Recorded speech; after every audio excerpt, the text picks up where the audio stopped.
Ladies and gentlemen, welcome to the Q4 2025 Analyst Conference Call and Live Webcast. I'm Moritz, the conference call operator. I would like to remind you that all participants will be in a listen-only mode and the conference is being recorded. The presentation will be followed by a question and answer session. You can register for questions at any time by pressing star and 1 on your telephone. For operator assistance, please press star and 0. The conference must not be recorded for publication or broadcast. At this time, it's our pleasure to hand over to Ioana Patriniche, Head of Investor Relations. Please go ahead. Thank you for joining us for our fourth quarter and full year 2025 preliminary results call. As usual, our Chief Executive Officer, Christian Sewing, will speak first, followed by our Chief Financial Officer, James von Moltke. The presentation, as always, is available to download in the Investor Relations section of our website, db.com. Before we get started, let me just remind you that the presentation contains forward-looking statements which may not develop as we currently expect. We therefore ask you to take notice of the precautionary warning at the end of our materials. With that, let me hand over to Christian. Thank you, Ioana, and good morning from me. Let me start with the key message. We delivered on all our 2025 targets. Thanks to strong momentum across all our businesses, we reported revenues of 32 billion euros.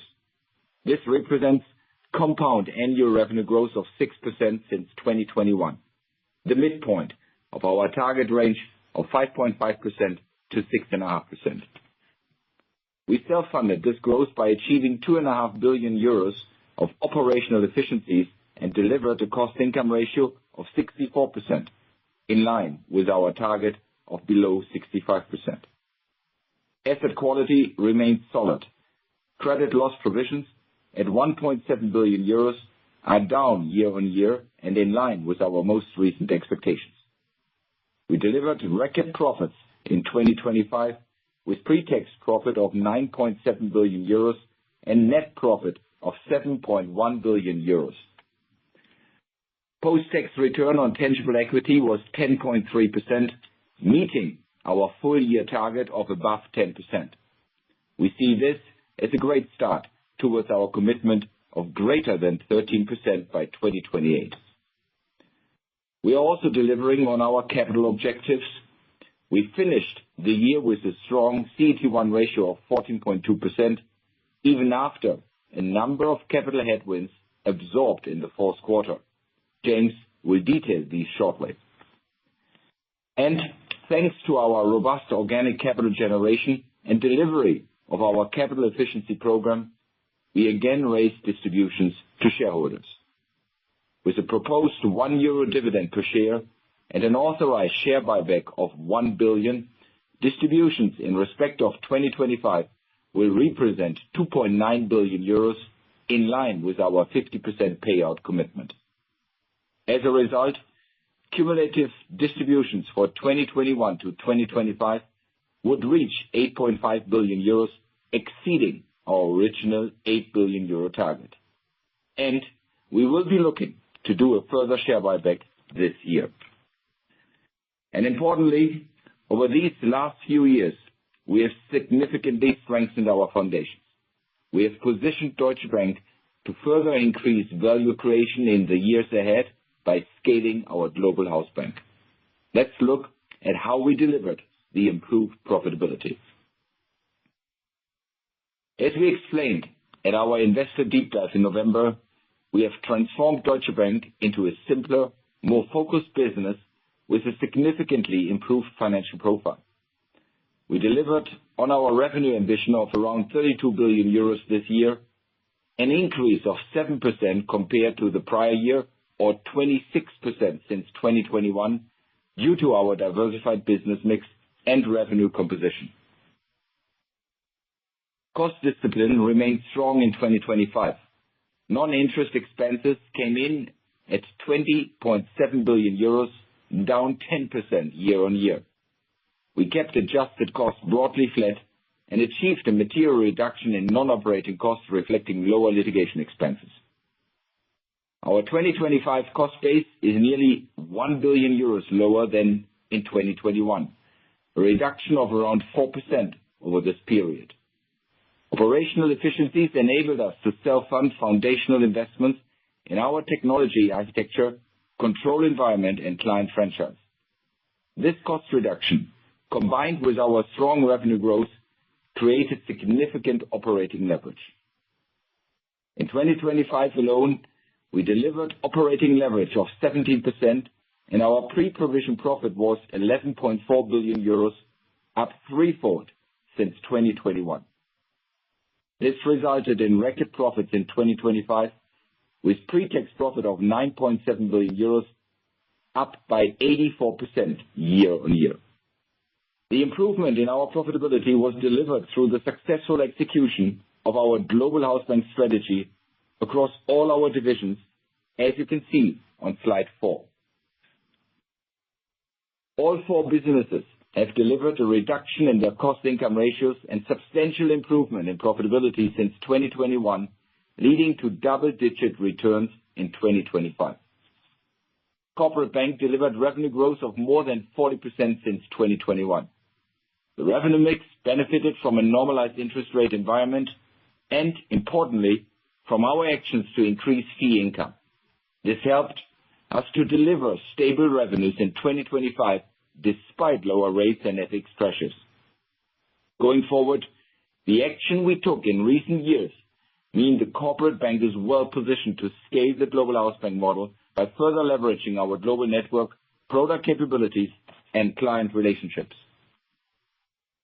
Our Investment Bank has transformed over the past few years. In FIC, our efforts were focused on deepening and broadening the franchise with targeted investments into existing and adjacent businesses, reinforcing our world-class franchise. As a result, we gained market share and client activity increased by a further 11% in 2025 compared to the previous year. We are also repositioning Investment Banking and Capital Markets, or IBCM, building on our German leadership and focused offering, investing in sector and product expertise to expand our advisory and ECM capabilities while maintaining the strength of our debt franchise. Private Bank has made tremendous progress with its transformation, creating a more focused, efficient, and connected franchise with a cost-income ratio below 70% and returns above 10% in 2025. The Private Bank's 2 complementary business attracted 110 billion euros of net inflows since 2021, setting a strong foundation for the next stage of our plan. Our asset management arm, DWS, attracted 85 billion euros of net new assets in the last 4 years, with assets under management surpassing 1 trillion euros in 2025. And DWS, as a leading German and European asset manager with strong capabilities across asset types, is uniquely positioned to offer clients a gateway to Europe. We also delivered on our sustainability agenda across divisions. Sustainable finance volumes were 98 billion euros in 2025, the highest annual volume since 2021, with 31 billion euros raised in the fourth quarter alone. And we have achieved a cumulative total of over 470 billion euros since 2020. Together with significantly improved ESG ratings, our sustainable finance business activity sets a strong base to further strengthen and scale our sustainability agenda in years ahead. Delivering on our strategy has created significant shareholder value, as you can see on slide 5. First, improved profitability contributed to a 25% increase in our tangible book value per share since 2021 to almost 31 euros. And second, we have consistently increased shareholder distributions. For the financial year 2025, we plan to propose a dividend of 1 euro per share, or around 1.9 billion euros in total, at the AGM in May. We were pleased to have received supervisory authorization for a 1 billion euro share buyback. The resulting distributions of 2.9 billion euros are consistent with our goal of a payout ratio of 50% for 2025. Including these proposed distributions, we would reach cumulative distributions of 8.5 billion euros in respect of the financial years 2021 to 2025. And, as I mentioned earlier, we will evaluate the possibility of an additional share buyback in the second half of 2026. Before I hand over to James, I want to briefly address the next phase of our strategy on slide 6. We have built a firm foundation for the next phase of our strategic agenda, which is all about scaling our global house bank. At the Investor Deep Dive in November, we set out a roadmap to increase post-tax return on tangible equity from 10% in 2025 to greater than 13% over the next 3 years. We also set out our plans to further improve our cost-income ratio to below 60% from 64% in 2025. We plan to achieve this via 3 levers: focused growth, strict capital discipline, and a scalable operating model. Disciplined execution will accelerate value creation for our shareholders, including further increased capital distributions. As we guided, we are increasing our payout ratio to 60% this year. As we made clear in November, we have all the levers to achieve our goals in our hands today. We have planned prudently, and we see upside to our targets if the environment develops positively. 2026 is about taking the next steps to successfully deliver our strategy, and we are encouraged by the strong start to the year we have made so far. Delivering on our 2028 agenda will enable us to reach our long-term goal to become the European champion in banking as measured by a clearly defined set of criteria. A truly global bank, domiciled in Germany, the largest economy in Europe, and the number 3 economy in the world. A champion for our clients as their trusted partner in a world which remains uncertain. A champion for shareholders reflecting the value we create for them. And a great home for our talented people. A final thought before I hand over to James. Today's results mark the end of an era in more ways than one. This will be the last quarter in which I sit down together with my colleague James von Moltke to discuss our results with you. James joined us in 2017, and as you know, I was appointed CEO the following year.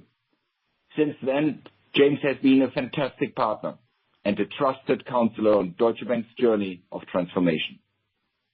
It would be impossible for me to put into words everything James has contributed to what we have achieved on that journey. But there is one thing I can tell you. The successes we are discussing with you today owe a great deal to James' professionalism and his outstanding dedication to our bank. And in the past few months, I have witnessed a seamless transition to our incoming CFO, Raja Akram, who had a great start. Raja, it is a joy working with you. Thank you, James, for all you have done for Deutsche Bank. Christian, thank you for the kind words. Indeed, this is the last time I will present the bank's results before handing over the CFO role to my successor, Raja Akram. And doing this from a position of strength is something I'm particularly proud of. The management team and the entire bank have put tremendous effort into turning the bank around and achieving this milestone. And as I said in November, we have significantly strengthened our foundations, rebuilt stakeholder confidence, and positioned the bank for sustainable value creation above our cost of capital in the years ahead. Let me now turn to page 8, the slide we have consistently shown since we made commitments to accelerate our global house bank strategy and which shows the development of our key performance indicators. With a strong finish to the end of the year and continued execution, we successfully delivered against all broader objectives and targets we set for ourselves for 2025. We maintained a strong capital foundation and our liquidity metrics are robust. The liquidity coverage ratio finished the year at 144%, and the net stable funding ratio was 119%.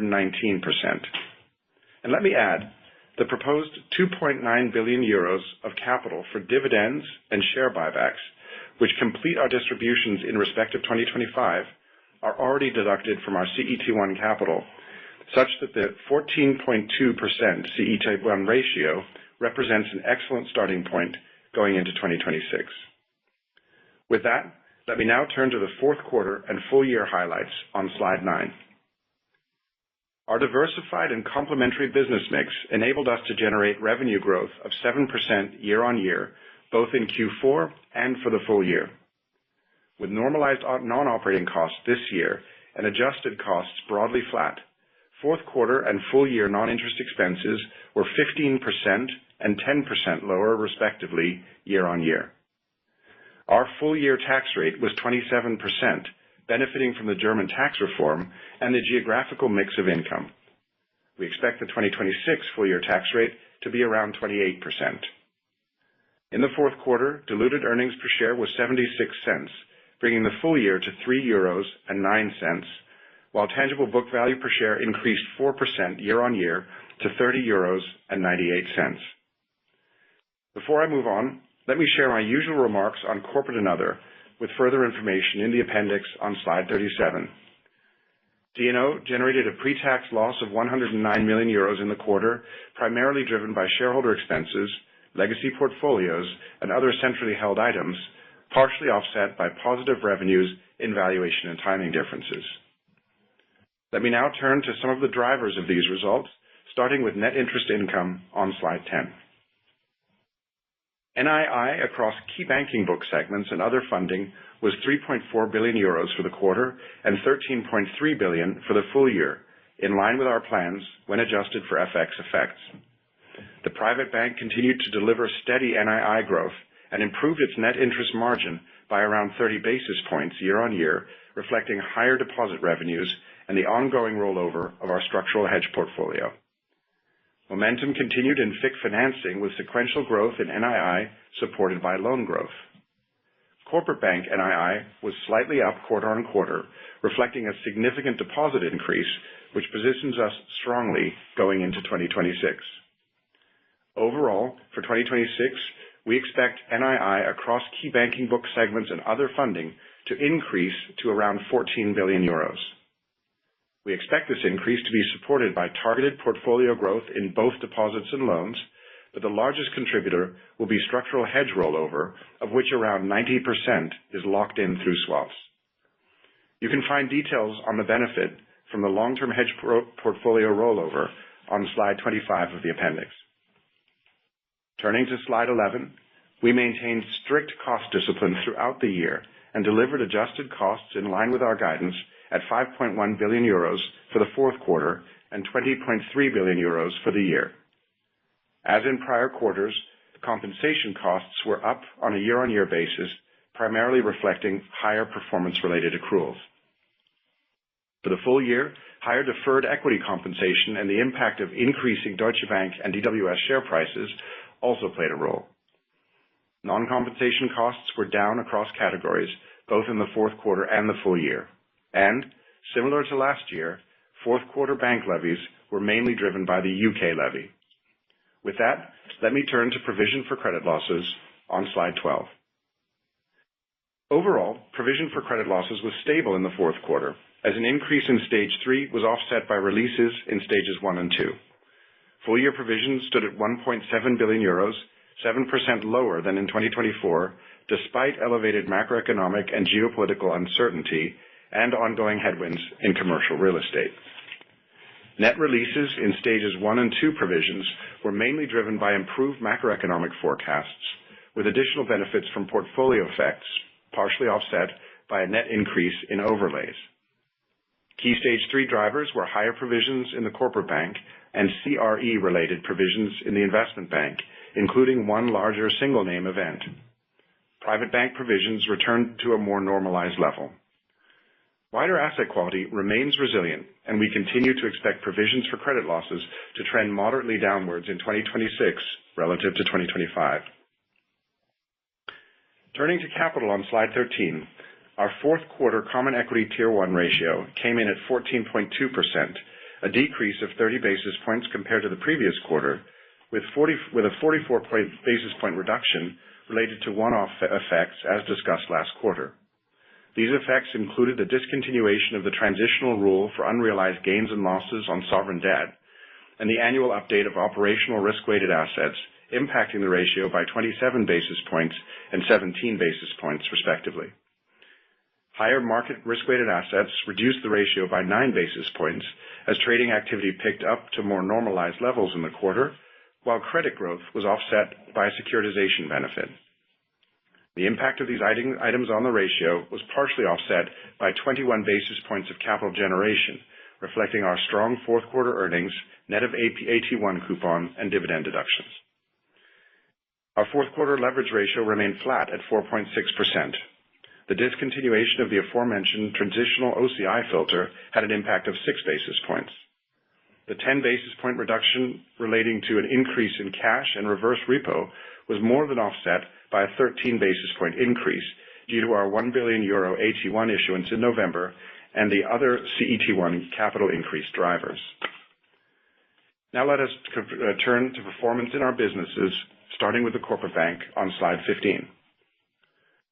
Corporate Bank closed 2025 with a solid financial performance, delivering a full-year post-tax return on tangible equity of 15.3% and a cost-income ratio of 62%, providing a strong foundation for growth in 2026. In the fourth quarter, Corporate Bank revenues remained stable sequentially as strong deposit volume growth offset the impact of lower deposit margins. Compared to the prior year quarter, revenues were essentially flat. Margin normalization and FX headwinds were largely offset by interest rate hedging, higher average deposits, and a 4% increase in net commission and fee income.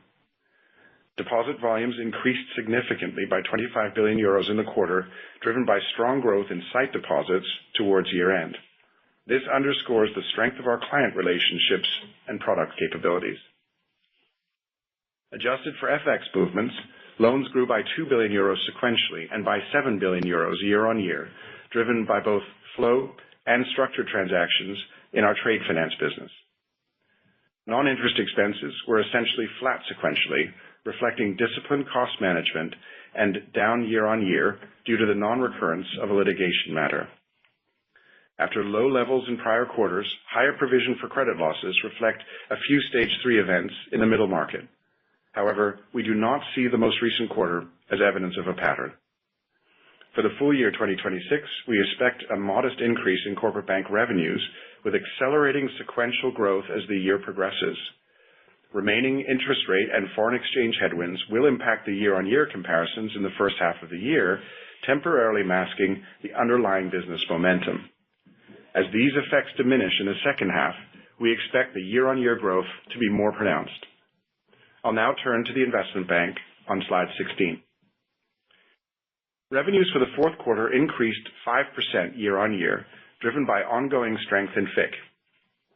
FIC revenues increased 6%, representing the strongest fourth quarter on record, despite lower levels of volatility, driven by continued outperformance in FIC markets, specifically foreign exchange and emerging markets. FIC financing revenues were slightly higher, reflecting ongoing momentum and targeted balance sheet deployment seen throughout 2025. Client engagement continued to be strong, with full-year activity increasing across both institutional and corporate clients. Moving to IBCM, revenues were slightly lower, driven by a reduction in advisory compared to a very strong prior year quarter. Capital markets performance was broadly flat, as higher equity origination revenues were offset by slightly lower debt origination, with reduced LDCM revenues broadly mitigated by strength in investment-grade debt. For the full year, the IBCM revenue decline of 6% was driven by mark-to-market losses on LDCM exposures early in the year, and the business would have been essentially flat excluding these losses. Looking ahead to the first quarter, the IBCM pipeline is the strongest it has been at this point for a number of years. Non-interest expenses were essentially flat year-on-year, despite higher variable compensation and irrespective of favorable FX, reflecting continued cost discipline seen throughout the year. Provision for credit losses was €97 million, essentially flat to the prior year. Increased Stage 3 provisions, including one larger single name event, were offset by lower Stage 1 and 2 provisions. Let me now turn to Private Bank on slide 17. In the Private Bank, disciplined strategy execution delivered 14% operating leverage, driving significantly higher quarterly profitability, supporting the delivery of a post-tax return on tangible equity of 10.5% for the full year. Revenues of 2.4 billion euros include NII growth of 10% year-on-year, driven by higher deposit revenues, including benefits from hedge rollover, while the prior year quarter was affected by the impact of certain hedging costs. Net commission and fee income was essentially flat year-on-year, with growth in discretionary portfolio mandates offset by lower income from cards and payments. Personal banking revenues were essentially flat. Continued growth in deposit revenues was offset by the non-recurrence of smaller episodic items and by lower lending revenues, reflecting our strategic focus on value-accretive products, totaling approximately 80 million euros. Excluding these impacts, revenues would have grown by 5%. Wealth management revenues also grew by 5% year-on-year, adjusted for the aforementioned hedging costs, and 10% on a reported basis, driven by higher deposit revenues and continued momentum in discretionary portfolio mandates. Non-interest expenses declined by 11%. The cumulative impact of transformation-driven efficiencies and lower restructuring and severance costs was partially offset by higher performance-related compensation. The private bank advanced its strategy with additional branch closures in the quarter, bringing the total closures to 126 for the year and contributing to workforce reductions of nearly 1,600, with further net reductions expected this year. Net inflows into assets under management for the full year were 27 billion euros. This was supported by 12 billion euros of inflows in investment products, as well as deposit campaigns in Germany. Provision for credit losses improved year-on-year, with the prior quarter impacted by a small number of legacy cases in wealth management and residual transitory effects from operational backlogs. Provisions in the third quarter benefited from model updates. Turning to slide 18, DWS is showing a significantly improved financial profile, overachieving its financial targets for 2025 as communicated 3 years ago, notably by reporting an EPS of 4.64 euros for the full year. In Deutsche Bank's asset management segment, profit before tax in the fourth quarter improved significantly by 73% from the prior year period, driven by higher revenues and resulting in an increase in return on tangible equity of 20 percentage points to 41% for this quarter. Revenues increased by 25% versus the prior year quarter. Higher management fees reflected an increase in average assets under management, with higher fee levels from almost all asset classes. Performance fees saw a significant increase from the prior year period, primarily due to the recognition of fees from an infrastructure fund. Other revenues also improved significantly compared to the prior year period, reflecting a small gain from guaranteed product valuations compared to a loss reported in the prior year quarter. Non-interest expenses and adjusted costs were essentially flat, as higher variable compensation costs were effectively offset by lower general and administrative expenses, resulting in a decline in the cost-income ratio to 55% for the quarter. Quarterly net inflows totaled 10 billion euros, with positive inflows across passive, including Xtrackers, active, and alternatives, and reflected sustained long-term inflows across all regions and client types.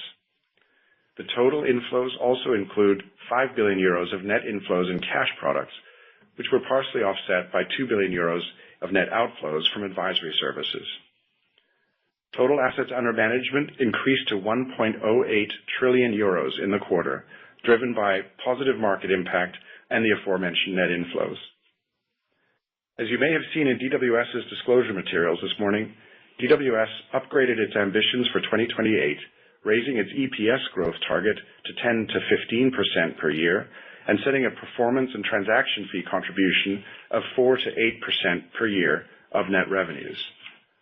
DWS now also targets a cost-income ratio of below 55% for 2027 and has aligned its net flow ambitions with the targets we communicated at our IDD in November. For further details, please have a look at DWS's disclosure on their investor relations website. Turning to the outlook on slide 19. Looking ahead, the delivery of all of our 2025 targets and objectives provides a firm basis for the next phase of our strategy until 2028, scaling the global house bank. Business momentum going into 2026 has been good and sets us up well as we start scaling our franchise and benefit from the investments we're making. As we said at our Investor Day in November, we plan to show improvements in operating performance every year, including in 2026. We expect full-year revenues to increase to around 33 billion euros, aided by banking book NII growing to 14 billion euros, as well as growth in net commission and fee income. As I said earlier, we expect a modest increase in full-year corporate bank revenues, with accelerating sequential growth as the year progresses. In the investment bank, we expect revenues to be slightly higher compared to 2025, with growth in IBCM revenues in line with the overall growth strategy of the business, and essentially flat FICC revenues. We also expect continued growth in the private bank, with full-year revenues slightly higher. Likewise, asset management should also see a modest increase in revenues. Looking at the first quarter, in light of a normalization in C&O revenues and against a very strong FICC performance in the prior year quarter, our baseline expectation is for revenues to be flat year-on-year. Nonetheless, we are encouraged by the very good start we've seen in January. Non-interest expenses in 2026 are expected to increase to slightly above 21 billion euros, in line with the trajectory provided in November. This includes around 900 million euros of incremental investments in 2026 to unlock growth and efficiencies as early as this year. Our asset quality remains solid, and as I said earlier, we continue to expect provision for credit losses to trend moderately downwards in 2026, as commercial real estate provisions ameliorate and other portfolios normalize, bringing us closer to the lower expected average run rate of around 30 basis points through 2028. The 2.9 billion euros of capital distributions proposed in respect of 2025 bring us above our 8 billion euro target for cumulative distributions in respect of 2021 to 2025. We also want to deliver attractive capital returns going forward, which is why we're increasing our payout ratio to 60% starting this year, with modest but continuous growth in the dividend per share, complemented by share buybacks. In short, our strong capital position and full-year profit growth provide a firm foundation as we head into 2026, and we aim to deliver additional shareholder distributions in the second half of this year, subject to customary authorizations.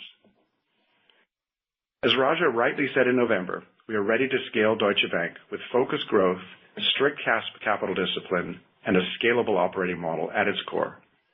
For me personally, being able to hand over the CFO role at a moment when the bank stands on strong foundations, enjoys business momentum and strong client engagement, and is able to execute with discipline and purpose is deeply meaningful. With that, I'd like to conclude my last set of quarterly remarks for Deutsche Bank with a heartfelt thank you to all employees globally for their hard work over the years to support the transformation of the bank and the delivery of our 2025 goals. I also want to thank our analyst and investor community for the high level of engagement over the years, as you have followed the story and supported this management team in a myriad of ways. Lastly, I want to take a moment to thank Raja for his partnership and efforts to ensure a smooth transition and to wish him every success as he assumes the CFO role. Christian, Raja, and I look forward to the Q&A session.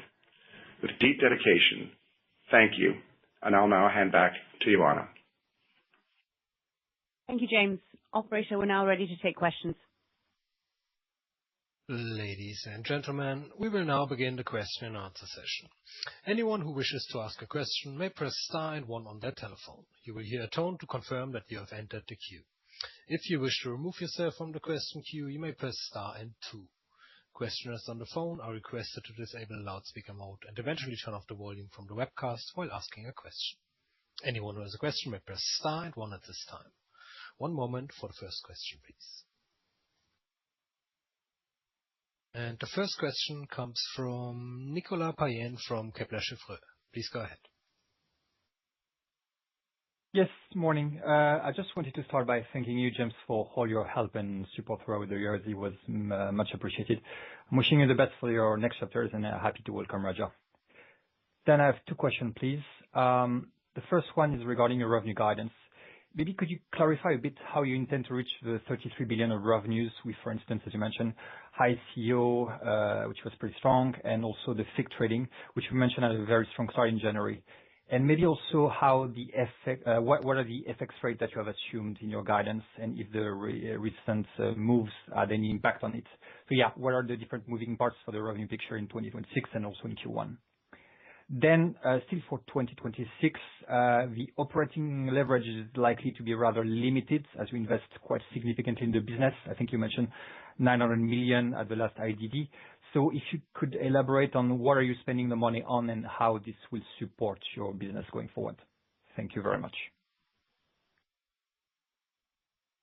Nicolas, Christian, thank you very much for your questions. I start with the revenue guidance, also a little bit of the composition we see, and then I hand over to Roger with regard to operating leverage for 2026, also taking investments into account.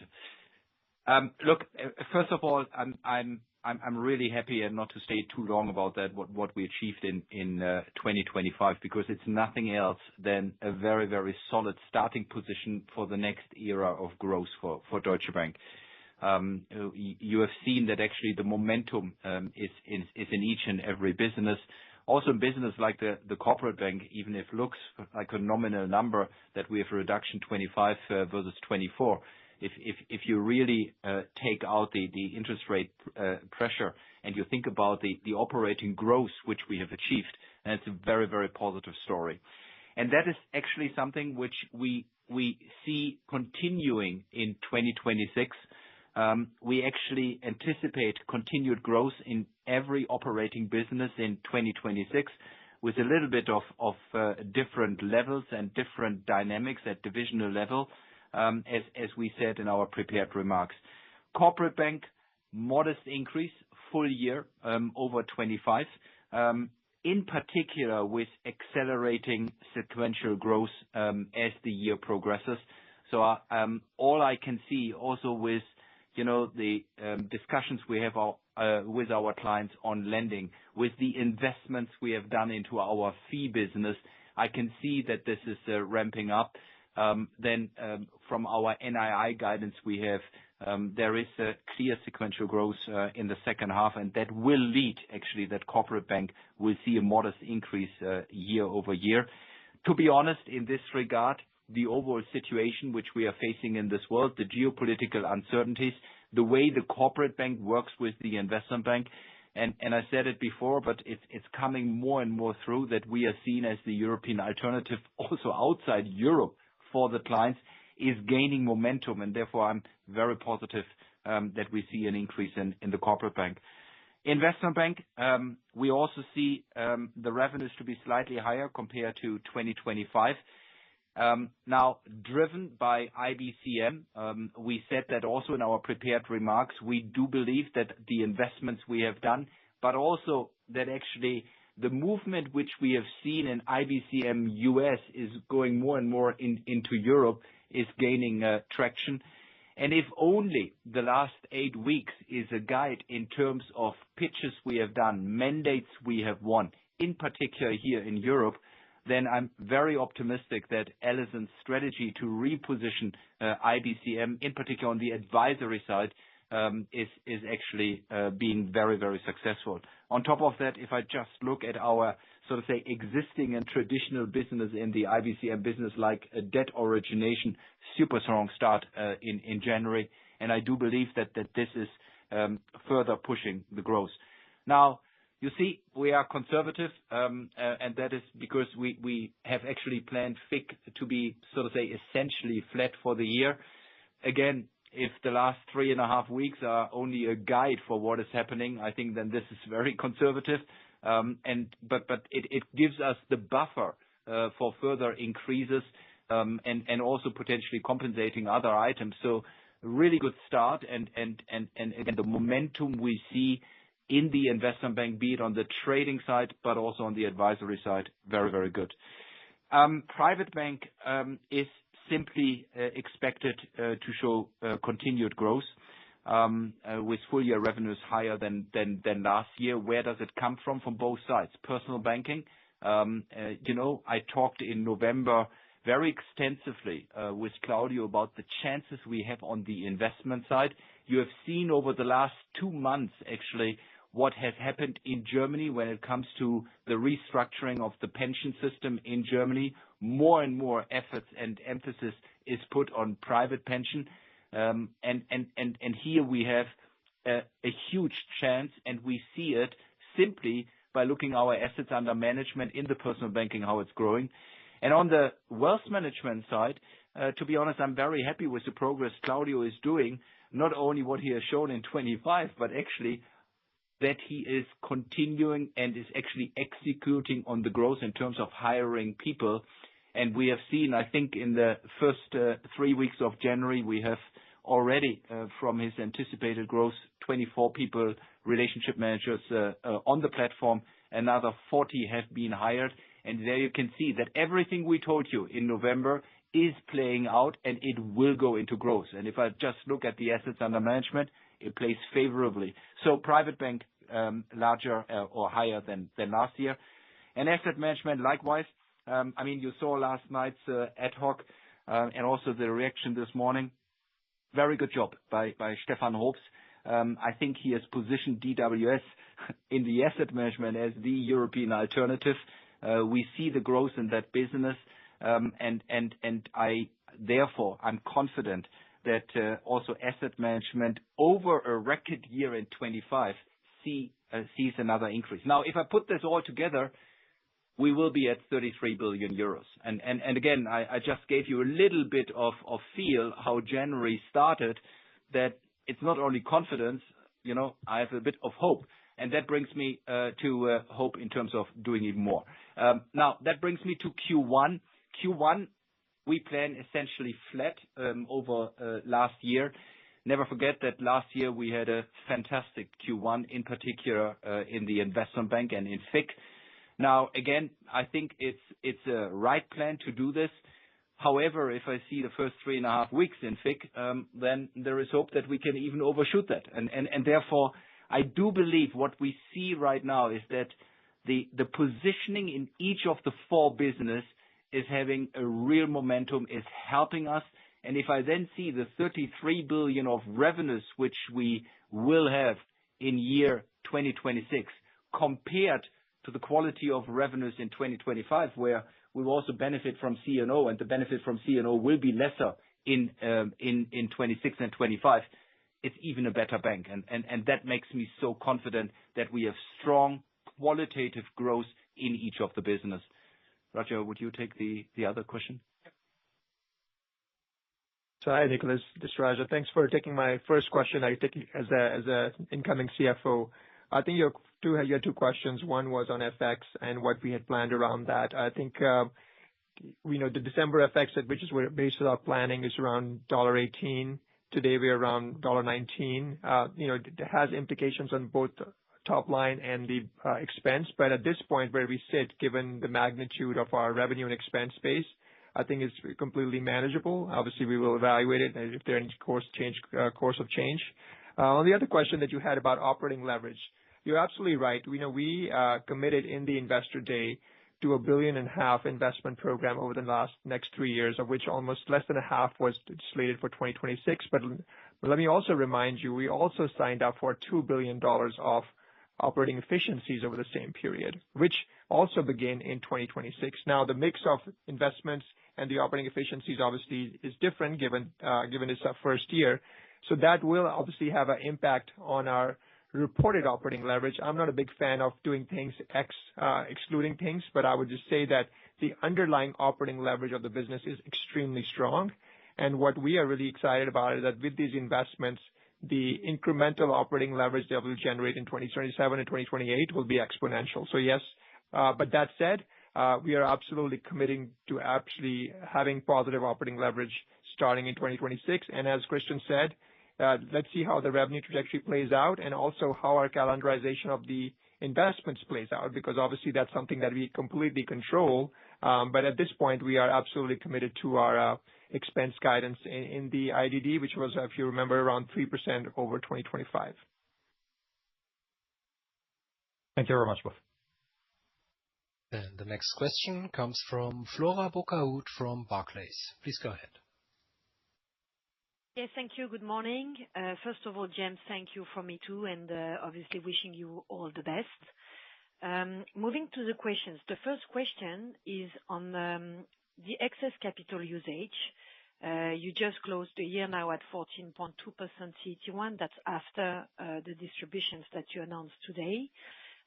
You say very clearly you want to do potentially another buyback later this year. So can you maybe tell us how, at this stage, you are thinking about using the capital that you already have in excess and that you will continue to build this year, between reinvesting into your organic growth, potential M&A, so external growth, or additional distribution to shareholders?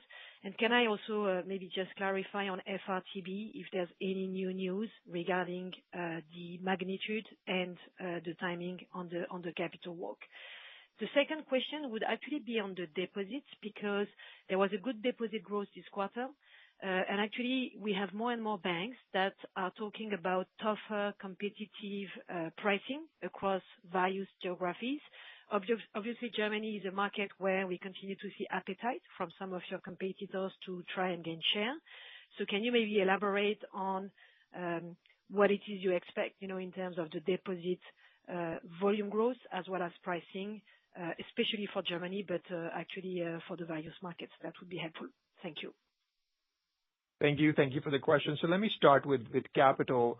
Let me take you back a couple of months where we clearly kind of laid out our capital cadence, the top priority being, safety and soundness and resiliency. Clearly, with a 14.2% capital ratio, we have kind of put that to bed. And as I mentioned, we said that we would like to operate between a range of 13.5 to 14 on an ongoing basis.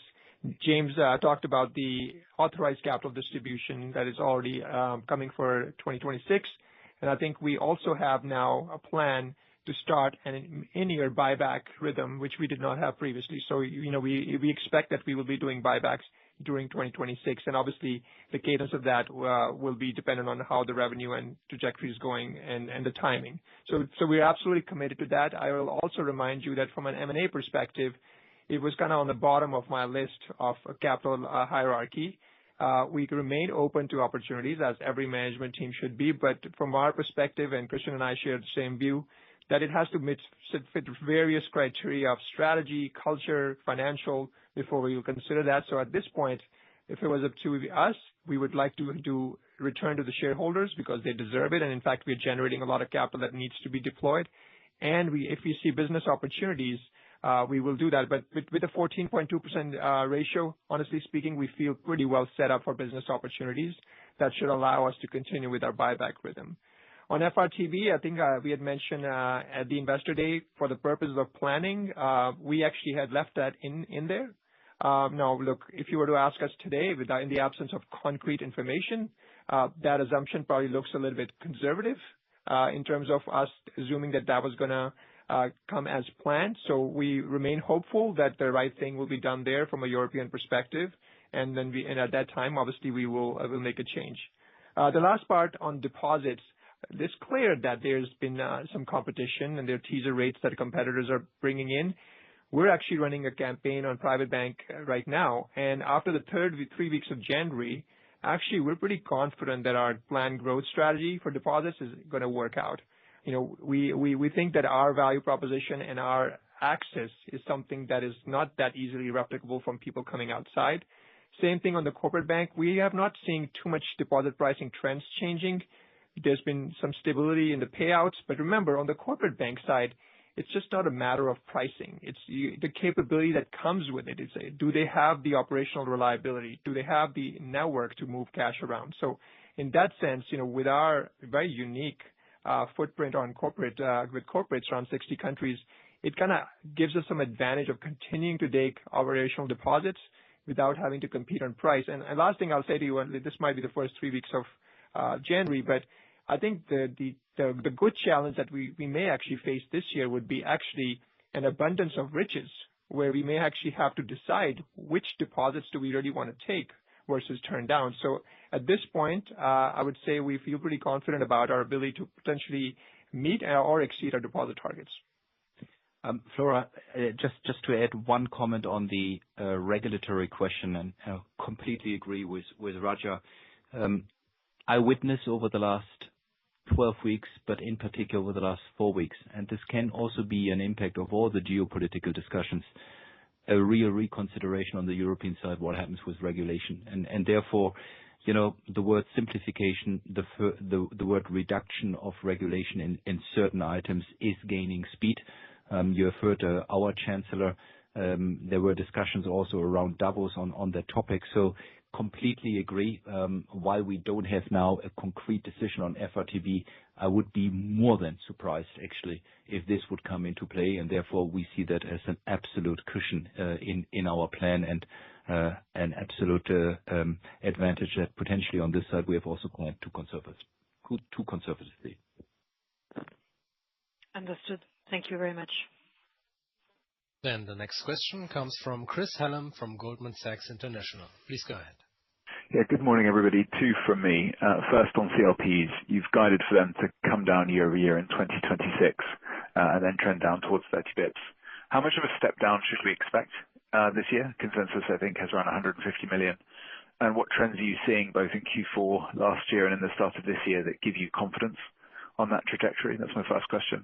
And then secondly, James, taking a step back, you've been CFO since 2017, and from the outside, we can all see the change in the business over that period, not least of which the higher returns, but also the fact the bank is now distributing capital rather than raising it. But from the inside, from your perspective, what are the main changes you've seen during your tenure that might be a little bit less obvious to us, and how do they inform the future outlook for the bank from here? Thank you. Thanks, Chris. Good morning to you. So I'll take both. Raja may want to add to the forward on CLPs. But let me just start with the fourth quarter. We said in our prepared remarks that the stage 3 was higher than we might have expected. And as you saw, essentially run rates in both private bank and corporate bank stepped up a little bit. But we don't think those are necessarily sort of indicators of a trend. And I would put the kind of natural run rate on both on a quarterly basis, just moderately below where we were in the fourth quarter. And as we said as well, we see the overall credit conditions in both books to be reasonably stable. In fact, in some cases, improving. The investment bank obviously had a higher stage 3 than we would normally have. Clearly, a big feature of 2026 is the CRE tail, how big and how long it takes to wind off, and obviously a non-repeat as well of the single name item that we referred to as well. So short answer, Chris, is I think a normalization of stage 3 run rates, strong credit quality generally, and this sort of amelioration of commercial real estate all play into what would be at least a modest reduction in CLPs this year. Raja says trending down to 30 basis points. I think that's appropriate. We were at, I think, 38 and 36. And I think there's a couple of steps perhaps still to go before it fully normalizes in that area. Thank you for the kind question about my time as CFO, Chris. There's a lot to look back on. But I guess 2 points I'd make. One is, we really changed the culture in the firm, and this is, Christian and myself and the management boards of the time around accountability and discipline in terms of delivery. And I think that culture will stick in the organization. So that's something I think that is a significant change. Obviously, the finance functions played an important role, but by no means alone. COO risk in the control functions have been very important. And then, in some senses, most importantly, it's also being adopted and internalized in the first line. So I think that's a major change for the organization. Going forward, I'm genuinely excited about the impact that SVA can have on the organization, and we've talked about that a little bit in the briefings. Again, it's been, if you like, originated and led out of finance, but has been adopted by the organization wholesale. And I think the willingness to guide decisions through the use of the SVA tools has been embraced in the organization, and I think it'll have a significant impact in the years ahead. Chris, it's always hard for James to talk about himself, but let me add 2 or 3 items. I think the integrity and the credibility he has given Deutsche Bank to the market again is simply outstanding. We would not be there without his work, but also without his integrity and credibility, without his work. So that is something where we are all benefiting from, and that discipline is now so instilled in the bank, but it's one of his greatest achievements. Secondly, next to all the day-to-day work and KPI management holding us responsible, there is one other thing which makes him an outstanding CFO, and that is last year, you all remember that we took our target down on the cost-income ratio from 62.5%. Actually, we took it up, the cost-income ratio, to 65%. And James and I, we got criticized because, it was a sort of say a deterioration. We did it on purpose because we saw the long-term chances of the investments at that point in time. And you don't find too many CFOs who move voluntarily away from an own target, which is to the heart of a CFO, to do the long-term better of a bank. And that is James. And that is something where I would say, really thank you, James, because again, that long-term thinking has really created a completely new culture in this bank. And there we are benefiting all from it in all business divisions. And I think it's actually the secret of success of Deutsche Bank going forward. Okay. Thanks very much. I'll see you tomorrow. And the next question comes from Anke Reingen from RBC. Please go ahead. Yeah, thank you very much for taking my question. But firstly, thank you very much, James, and all the best for the future. So in terms of the questions, just in terms of the apologies, just for the cost trends, the 21 billion approximately in 2026, can you talk a bit about the trajectory in the course of the year in terms of the investments coming in and potentially leading to higher costs in the first half to second half, apart from the normal seasonality, but just in terms of your spending plan? And then secondly, on the additional capital distribution, the way you seem to be talking, it seems to be with more confidence that there's an additional distribution coming. So I just wonder, when should we be thinking you could be revisiting another distribution? And are there any moving parts like regulation, disposals we should be aware of that would help to additionally inform that decision? Thank you very much. Thank you for your question. Let me take the first one, and then Christian may want to also add in his views on the second one since I expressed mine. I think on the investment side, look, the great part is that these are our own investments, meaning that we are deliberately and diligently making them. So we do have some control over how we pace them. That said, you would naturally expect that that there will be a natural build up over the year as the hiring gets done, as the technology dollars get deployed. But at this point, we would not expect that any one quarter would be extremely outsized one way or the other. I think you could expect to see a slow trajectory upwards and then stabilizing over the course of the year. That's the way we think about it. Obviously, the revenue environment will drive, if you do better than on revenues than we expected, will drive volume-driven expenses and other related expenses, which is something that we have now projected based on our current revenue plan. But let's see how that plays out. But at least that's the path for investments. And Anke, Raja indicated that with regard to share buybacks. First of all, very happy with the approval we have in hand for the 1 billion. It brings us there what we promised, actually above 8 billion. I think it's now on us, to be honest. And like we have done it in the past, we need to deliver.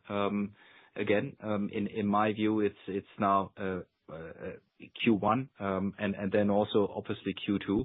And then I think if we do this, and I don't see any sort of say clouds for the time being that we can't deliver, then I think we have all the right to have another discussion with the regulator. I think we gain credibility with the regulators around the world, but in particular also with our home regulator here.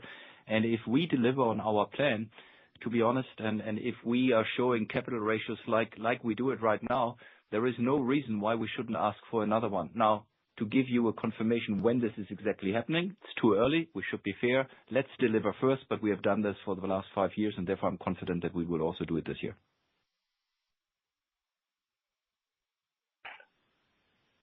And the next question comes from Tariq El Mejjad from Bank of America. Please go ahead. Hi. Hi, good morning, everyone. Just a couple of questions on my side. First, I would like to challenge you on the 33 billion revenues, more to the upside. First, on the corporate bank growth, I mean, you insist on modest growth, but I think you have a self-help strategy there to go back to the kind of some corporates that you've lost focus on and you capture that growth, which is completely independent from actually how the market will do. And also, I wanted to confirm on the corporate bank how much you still price on your outlook, a potential pickup on the benefit of fiscal stimulus towards the back end of the year. I mean, same for IBCM. The pipeline looks good. FIC is flat. I mean, you guide for flat, but clearly, I mean, all indicates for volatility will stay with us, and the January should be, a good indication of what to come. And also on NII, I mean, you're talking of deposit growth with Q4 as an exit rate, which basically implies that a full year guide before even considering the hedge. If you can help me as well, square that. And the second question is on the capital return. Really just to confirm that the extra share buyback you could have in the second half would be as a special from 25 earnings and not an advanced buyback on the 26 earnings accrued. Just clarification on this.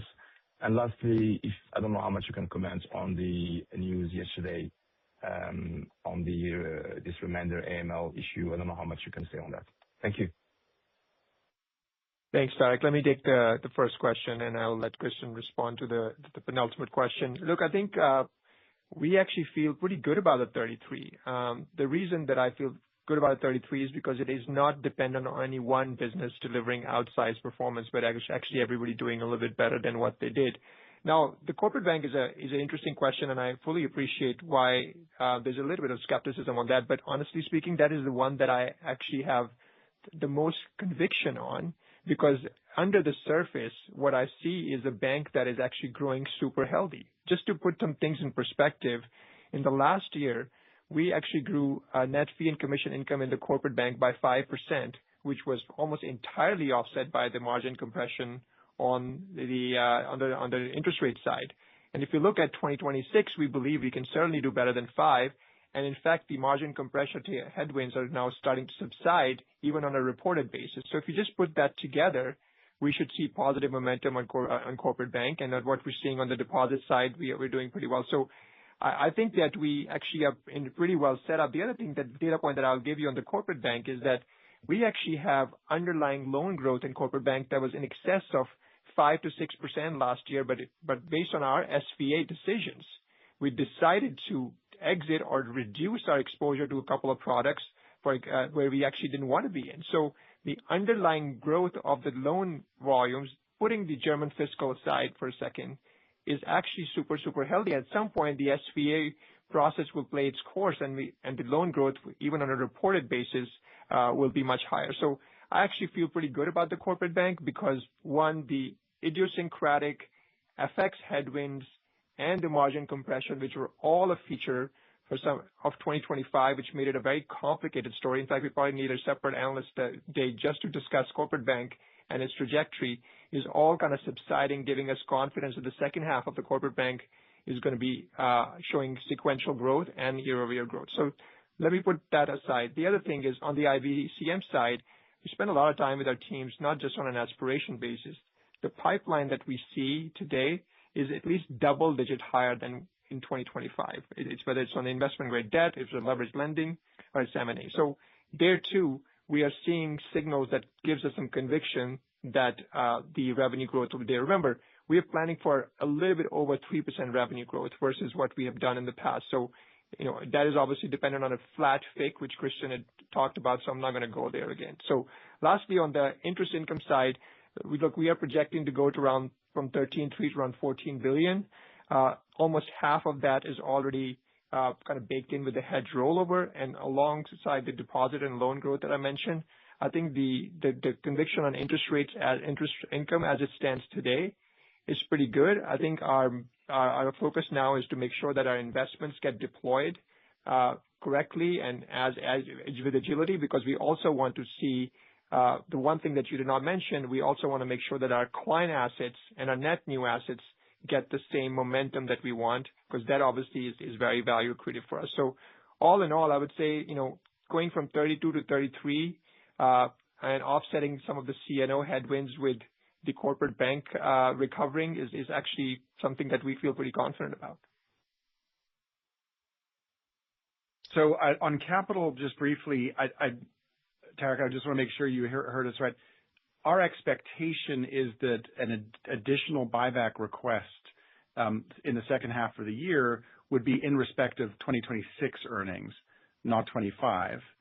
I think as you've heard Raja speak to, that is, and also to Anka's question, that is distinct from in time the question of whether there are excess capital distributions. So think of it as additional distributions potentially coming from two different sources, accelerating of in-year earnings, and at some point in time, once we've established that capital is excess, on a sustainable basis, potentially excess distributions. On the last part of the question, obviously there's relatively little we can say. We obviously confirm that the French prosecutor paid a visit to our offices. Obviously, we see the timing is unfortunate. The prosecutor is looking for information, as you saw in some of the reporting yesterday, on transactions that date back to the period between 2013 and 2018. And the allegation is that on that basis, there's potentially delayed suspicious activity reporting. Obviously, we need to follow the facts and work with the prosecutor on the investigation. As ever, we cooperate, as we're doing, fully with the investigation. It actually builds on earlier investigations of a very similar nature. And so we will continue working with the prosecutor's office. The last thing to say really is we do not anticipate that it will have any impact on our financial or strategic plans. Thank you very much. And thank you, James, for all the interactions. And Raja, just to be clear, I'm actually think there is upside to the 33. I was just trying to see where actually there are pockets outside. I'm quite above actually your guidance on 26. Just to be clear. Thank you. Good to hear. Thank you. And the next question comes from Giulia Miotto from Morgan Stanley. Please go ahead. Yes. Hi, good morning. And thanks, James, also from my side for all the dialogue and all the best for the future. So I have two questions. One is on the private bank fees in the quarter. This seems to me one of the best areas for upside going forward, given that the Postbank is now in the same systems, given the momentum in, investments in Germany, etc. Yet it has disappointed in the quarter. It was, flat year on year. There is no growth. So when can we expect this potential to start materializing on the private bank? And then secondly, just on SRTs, what should be, a base case assumption in our model for SRTs that you plan over a year? Thanks.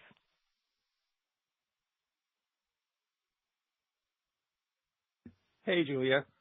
I think Christian's going to take your private bank question.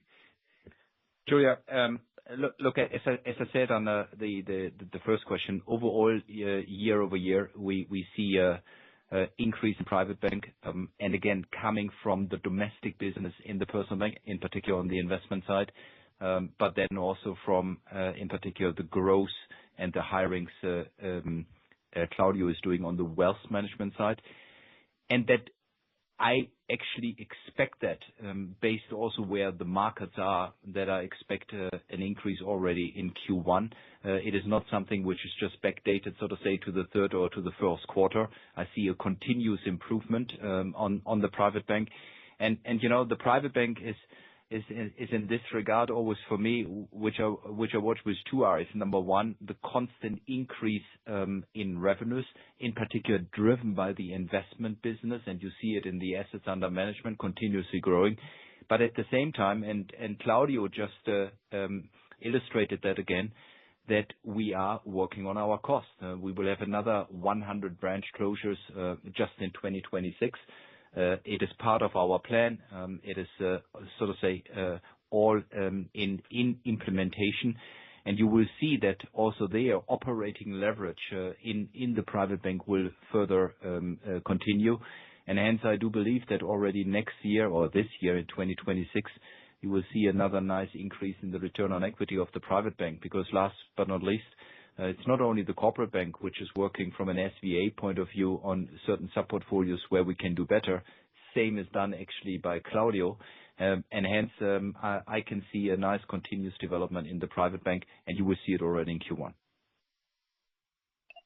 Hey, Julia, it's Raja again. Hope everybody's good down there. I think I'll just add to Christian's point on the private bank. You should expect to see growth in the private bank throughout the year. I think that is the way we are seeing the trends develop. I think your second question was about SRTs, if I caught it right. I think, as I mentioned, we have a plan for increasing SRTs by approximately 25% over the next couple of years. We actually demonstrated very strong access to the SRT market in 25, and we're going to continue to use and expand the use of this tool. And it obviously helps us with capital and SVA, but the plan is the same, 5 billion incremental for 26-27. Thank you. Then the next question comes from Kian Abouhossein from JP Morgan. Please go ahead. Yes, first of all, James, thank you very much for your support, helping us to understand the bank a bit better, so we have a better understanding than before. So highly appreciated. Secondly, in terms of questions, the first one is on revenues again, but less around 26. We have roughly 3% growth guidance versus your target, which would then imply more like 6%. Over the next 2 years. And I'm just trying to understand what the acceleration would be driven by.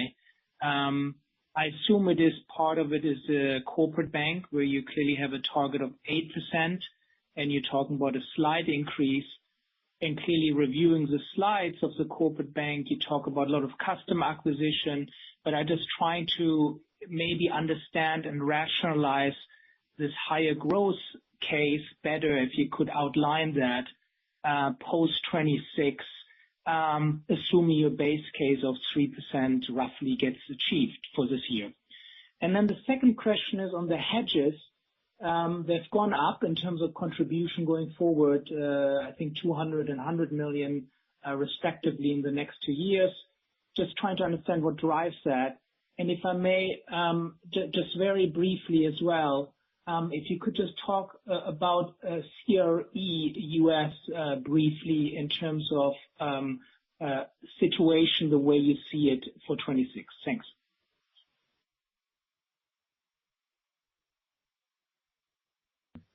Hey, Kian, it's Raja here. Let me just take the revenue questions first, and then James might contribute a little bit on the hedge question. Look, I think the 27 and 28 conviction is around basically the investments, one, that we're making, and two, we're going to see underlying growth start appearing its head when it is being masked today, especially in the corporate bank. So I think, as you remember from our investor day, we have around an 8% conviction on the corporate bank. What you will expect to see now that we are going to be over the FX headwinds as well as the margin compression in the first half of the year, you could expect to see, and as I already mentioned, we had 5% net fee and commission income already in corporate bank last year. You can expect to see us exiting out of this year on corporate bank, perhaps not at 8%, but mid-single digits to out that from a growth perspective. So that gives us the conviction that the future 5% that we have laid out is achievable. The second thing, clearly on IBCM, we have two things going on. One is a different macro environment for us versus where we were. Two, what we're doing on the business side from a strategy perspective and pivoting towards corporates versus sponsors. And three, we are actually making investments in 4 target sectors where historically we have been a little bit underweight. And we have a lot of conviction that we actually now have the ability to capture more market share, even in the U.S., given the back of what Christian has very clearly laid out are the macroeconomic geopolitical volatility and the client need for an advisor. So if you were to put on an investment bank, and remember the third thing that we at this point are being pretty in some ways conservative around is assuming that FIC is going to stay flattish or will have some margin compression even. So we obviously don't know what the macro situation would be, but that to me is a little bit of a wild card in terms of opportunities. Where we are also obviously super excited about growth is in wealth management, because there we're just getting started, to be totally honest with you. I think we are on an early innings of getting a strategy right, of attracting client assets, generating new net assets across our client base. So that growth is going to be a big contributor for our overall target. And finally, I would say asset management, as we just talked about, they have just recently increased their targets. So clearly we have a little bit upside there that we were probably even 2 months ago, we would have asked the question whether it was there. So I think all in all, putting the corporate bank story on the side and working over the 25 dynamic, growing wealth management, increasing our market share in IB, I think that kind of gets us to the 5% and hopefully more in the future. And before James comes to the next question, let me just add one point, Kian, and that's the German impact. You have heard in November that 2 out of 5 billion we actually planned from Germany as an increase in revenues. Actually, the smallest part, a low 3-digit million number, is only in our plan for 2026. The real impact of that, what is happening in Germany, is in our revenue plan for 27-28, because now you can see the stimulus impact on certain areas. Defense starts, infrastructure starts, but the pullover, so to say, in the broader corporate industry is coming, and we have that in our plan for 27-28. Again, in my view, the right approach. Kian, on the hedges, the biggest impact is the gap, if you like, on the rollover benefit. So if you just assume a constant portfolio of hedges, of swaps, and you look at today's gap that is in 26, so go to page 25 of the analyst deck and look at the gap between the hedges that are rolling over and the 10-year swap rate. You can see that right now that gap is about 2.5%. And if you go back to the same slide in last year's Q4 results, you can see that the gap was 1.9%. So that difference is a big driver. Now, obviously, volume of hedges will have an impact as well, which over time reflect growth in the portfolios that we're then hedging, larger portfolios of deposits. And then the other thing, as we've talked about in prior calls, is being whether there are any sort of overlay hedges that we do that can also influence the hedge results. So for this year, it's a very strong benefit, as much as 500 million, and that's obviously a big help. It's influenced then beyond that by, as I say, deposit and loan growth. That should also be a significantly supporting factor. On CRE, I'm a little snake bit, having sort of thought we'd seen a bottom in this market before, and then seen, if you like, more floors broken through. And so then the question for us is, will there be really a floor put under the market this year in 2026? And as we've talked about, particularly in the West Coast office submarket. Now, at the risk of yet again sort of expecting an improvement and seeing another downturn, we do think we're in the tail of this cycle. And if you look at indices more broadly, they've been stable, but we're obviously subject to potential downward revision of the appraisals, and so that's what causes us to be a little cautious at this point in time. To fully call an end to the cycle in our portfolio, and we'll wait to see how and when the full normalization of that market takes place. James, but you're assuming some kind of what are your assumptions for your provision guidance for the group as on CRE values as you just discussed for 26? I mean. Yeah, hi, this is Raja. So let me just take the overall provision guidance for the group. We do expect that on overall basis, we will expect continue to see downwards improvement in the CLP provision number. Now, as James said, and I had said actually at Investor Day, we do expect that we are not completely over the CRE hurdle. I think there's some small tail still left in 2026, which could be idiosyncratic. So on the whole, we expect improvement in CRE, gradual improvement in CRE. And the offsetting that potentially will a little bit be normalization on corporate bank, which we actually saw very, very low, defaults this year. So on the whole, trending downwards towards my target rate, CLP rate, and also on CRE, expecting improvement year over year. Great. Thank you, Christian, Raja, James. Thank you. Then the next question comes from Mate Neems from UBS. Please go ahead. Yes, thank you for your presentation and taking my question. And James, also from my side, thank you for the dialogue, discussions, and all your help in the past couple of years, and wish you all the best for the next stage of your career. As for the question, just wanted to go back to the banking book NII guidance of 14 billion for 2026. It seems like a 700 million step up from 2025. And when I look at then slide 25, the hedge rollover, that seems to indicate also roughly 700 million positive year on year in 2026. So in that context, it seems like the overall 14 billion number doesn't have much in terms of benefit from either the growth in size of the hedge or loan growth, deposit growth, and so on. Could you help me understand the moving parts here? And the second question would be on your 21 billion cost guidance. And it seems like in some areas, perhaps you have pockets of opportunities that help you outperform the 33 billion on the revenue side. If that is the case, and perhaps FIC revenues also end up better than flat this year, is the 21 billion number slightly flexible, or that is a very hard cost target for 26? Thank you. Let me take the second question first. Look, the cost number can always remain flexible, obviously given that we have significant investments in there, but we have a lot of conviction around those.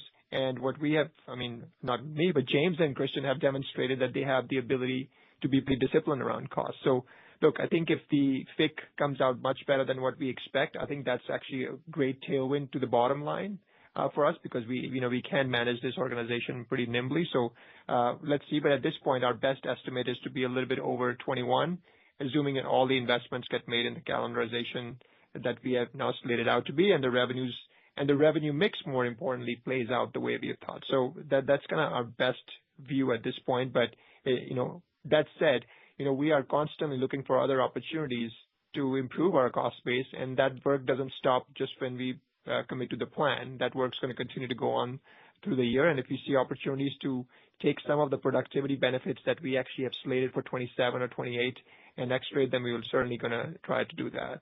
So on the NII guidance, you're absolutely right that the hedge rollover, which by the way I consider that as a component of how we manage the overall deposit book, is actually a big beneficiary. We are a big beneficiary for that, and actually that's a very well designed hedge program. Remember, I also talked about that we are making intentional decisions on the loan portfolios of exiting out certain portfolios where we are not SVA accretive, and that also goes for even including the net interest income. So there are some deliberate decisions that mute the underlying operating growth of NII along with the hedge rollover. But the expectation is that as that calibration of the exiting portfolios tapers off, then you will not only have the benefits from the hedge rollover in the outer years, but you also will have a real bottom line increase in the NII from both loans and deposits. Just the one other thing to add is in 2026, you're going to have if you like, a grow over effect for both FX and the margin compression that was that took place through the year. So there's some other dynamics in the numbers that are harder to pick out. That's clear. Thank you, Raja. Thank you, James. And the next question comes from Stefan Stahlmann from Autonomous. Please go ahead. Good morning. Thank you very much for taking my questions. And James, thank you very much for everything and all the best going forward. I have two questions on asset quality, please. The first one on the US CRE book. It does look as if you actually exited about 2 billion of office exposure during the quarter. And at the same time, the average LTV on the office book in the US went up quite a bit during the quarter. Can you maybe add a little bit of color on what happened? Did you actually sell NPLs? Was there a general markup or markdown of collateral? Any color there would be useful. And the second question, there was a media article maybe a few weeks ago about your intention to hedge your data center lending exposure, and I don't recall whether you actually commented on that already or not. But if you can, to the degree you can, could you give us maybe a bit of a sense of how big this book actually is, and whether it actually overlaps with your US CRE book, or whether that's considered a corporate exposure mostly in your perspective? Thank you. Thanks, Stefan. And to you and all the others, thank you for your very kind words and the partnership. On CRE, we noticed that as well, and it's really mostly payoffs of loans that took place. And the effect, especially of payoffs with low LTVs, has been to increase the average LTV of the remaining book. There were the closings of some of the sale transactions that we first sort of announced in the third quarter and executed in the third and fourth quarters. So some of it was loan sales, some of it were pay downs, and the net effect on the LTVs was to increase them. On the data centers, we didn't make a public statement about that. It did become public, and there's truth to it. But the wider truth is, we've been a very strong participant in this marketplace for several years. We're very proud of the franchise that was built here. But we've always operated that business under, as you'd expect, risk appetite sort of parameters for our overall exposure, both on the book and in new originations. And as you'd expect, that given those parameters, as we do for, in a sense, all other financing types here, we manage those exposures carefully, especially in an underwriting period. And so that I would just characterize as ordinary course risk management. Remember that the hyperscalers, what we do in that book is obviously seek out the highest quality loans to underwrite. And the feature is an interesting one, which is, that the stronger the contract with the ultimate offtake provider, the more highly rated the underlying position is. We lend mostly to investment grade tenants, or indirectly, if you like, and so feel very good about the strength of the portfolio, but nevertheless, manage it carefully. As to the CRE, I believe the if you like, direct CRE exposures, data center exposures are treated as CRE in the same way that warehouse distribution and hotels are commercial real estate, and so it does, I believe, add to the total balances. Great, thank you very much for that.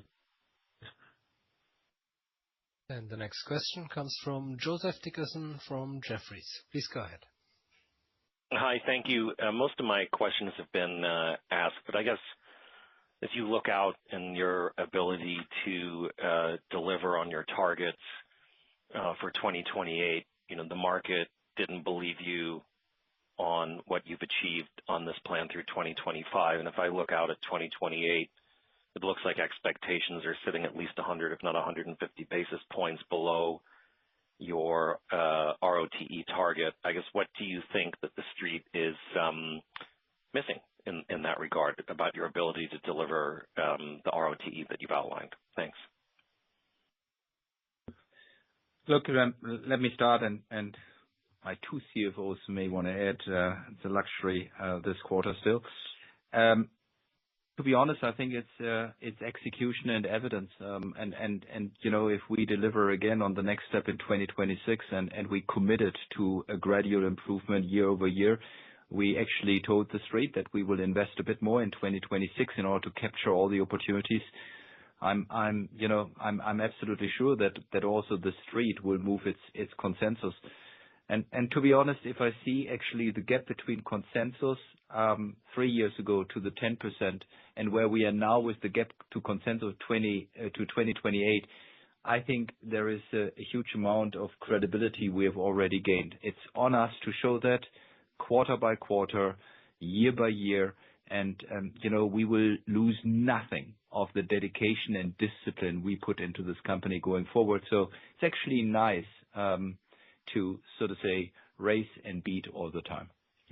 Thanks, Christian. If I may just add, I think obviously the company went through a transformation internally, and now that transformation has been visible to externals.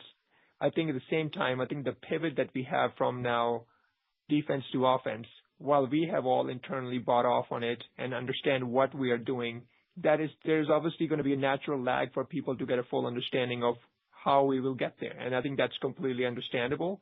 So it is our job, I think from my perspective there, we have two jobs. One is to deliver on what we said we will deliver on 26, but more importantly, we want to show you the underlying drivers of what is leading us up to 28 in terms of the KPIs that we shared at the Investor Day. So even if the underlying financial output of that is on a lag, we want to be able to show to you what we are actually doing on the cash side, what net new assets we're boarding, how many advisors we're able to bring in, how our volumes are increasing. So I think my hope and my expectation is that once we start delivering quarter by quarter in 26, show the discipline on expenses, and then start sharing the underlying drivers of where we are succeeding, that gap will hopefully narrow, and maybe we'll end up at a stage where we are behind the other way around.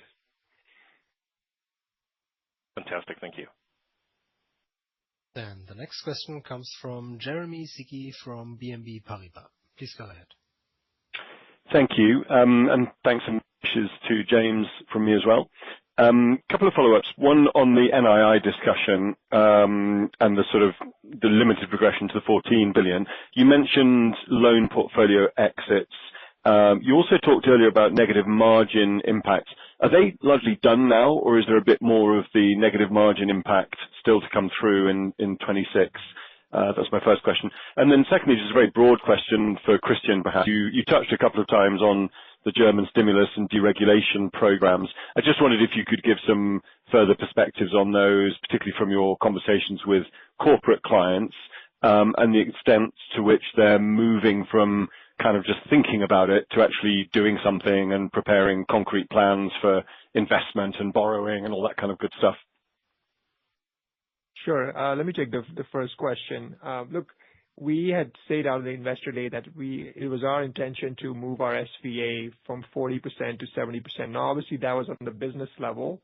As you saw this quarter, each of our businesses on an ROT basis was in excess of 10%. So at a portfolio level, we are obviously in a pretty good situation, but there are certainly pockets of activity inside our businesses or in geographies which we either need to improve the SVA on, or through their expenses, through better capital allocation or better pricing, or we need to downsize to create capacity for lending that makes sense. So that work will continue to go on over the next 2 or 3 years, but obviously this 26 is a start for that.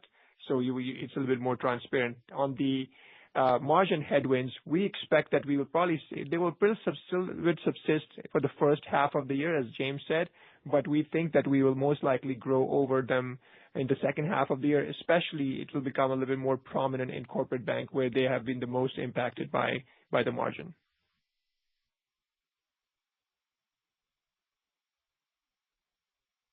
Then, as a reminder, anyone who wishes to ask a question.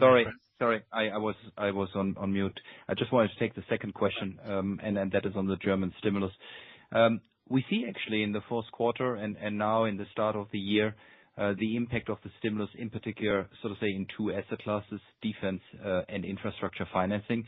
As I said before, we can see quite a good momentum, in particular on the defense side, also with mid-cap companies, because in Germany and in Europe, it's actually the case that it's not the big defense companies who actually need lending. It's actually the mid-cap companies supporting these large-cap companies, and there we are working not only by ourselves, but with banks like KfW. You have seen our announcement with EIB actually on a joint program where things are really developing.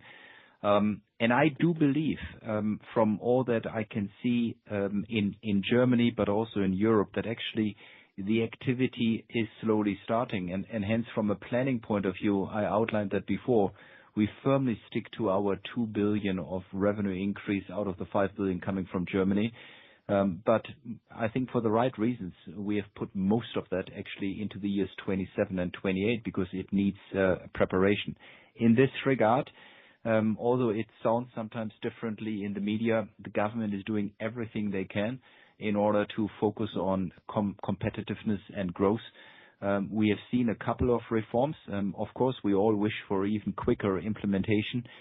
But I also have to say that on the European level, things are moving, and therefore I gave you the example of regulation, how the talk is there, but also the extra summit, which will take place in 2 weeks' time, which actually at the request of Germany, that we need more reforms in Europe on bureaucracy, less regulation, capital markets union, digital investments. It all shows that something is happening.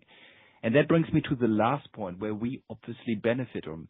We should not only think when we talk about stimulus in Germany and hopefully also growth in Europe.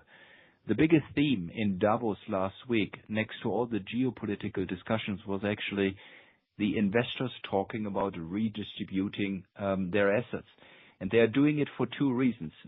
And the beneficial is Europe for diversification, but also because they see alpha in Europe and they see alpha in Germany. And that's what we also see in the Made for Germany initiative. So therefore, I remain positive. Personally, of course, I also want to have things always quicker, but I can clearly see that things are picking up. That's really helpful. Thank you very much. As a reminder, anyone who wishes to ask a question may press star and one at this time. The next question comes from Andrew Coombs from Citi. Please go ahead. Hi there. Thanks for taking my questions. Firstly, just all the best, James. On the questions, same theme, I'm afraid, but I wanted to touch upon margin in both the personal bank and in the corporate bank. Obviously, you've had fantastic deposit growth. It hasn't shown through in the net interest income thus far. And I know the comments that you've made on the trajectory for this year. But on the PB side of things, can I just ask what you're seeing in terms of deposit competition and any commentary you can make around household deposit betas, where they stand today, where you think they're going to trend to? And on the corporate bank side, you've talked a lot about the first half of this year still having an impact from lower rates and FX, but how you plan or think you'll exit that in the second half. But can I just clarify how much of your deposit book in the corporate bank is dollar denominated rather than euro? And what's the consequence of lower Fed rates on the margin there? Thank you. Hi, let me start with the PB. As I mentioned earlier on, we're certainly seeing some competitors coming in with teaser rates in January through all the markets, for new and fresh money. A couple of outsiders in there as well. We also have some campaigns running. So at this point, from a growth strategy perspective, we don't see an impact of us basically losing out on these deposits, in the short term. As I mentioned, we've done that pretty successfully in the previous year, but there's certainly some pressure, which I think there was an NII question earlier about as well, as to why the hedge was the predominant contributor. Part of it was loan exits, but part of it also was some deposit compression. On the CB side, at this point, we are not seeing the deposit pricing trends change, but we do have the year-over-year headwind that I talked about earlier that I think is going to persist at least to the first half of the year before we start exiting out of it and start seeing sequential growth. That's kind of what we're seeing on CB. In terms of the deposit mix between U.S. and Europe, may have to get back to you on that one from Joanna, but obviously we have a pretty global franchise and we raise deposits, institutional deposits across the world, but I will have to get back to you on the precise mix.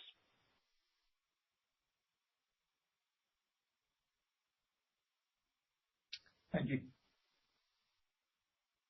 So it looks like there are no further questions at this time, so I would like to turn the conference back over to Ioana Patriniche for any closing remarks. Thank you for joining us and for your questions. For any follow-ups, please come through to the Investor Relations team, and we look forward to speaking to you at our first quarter call.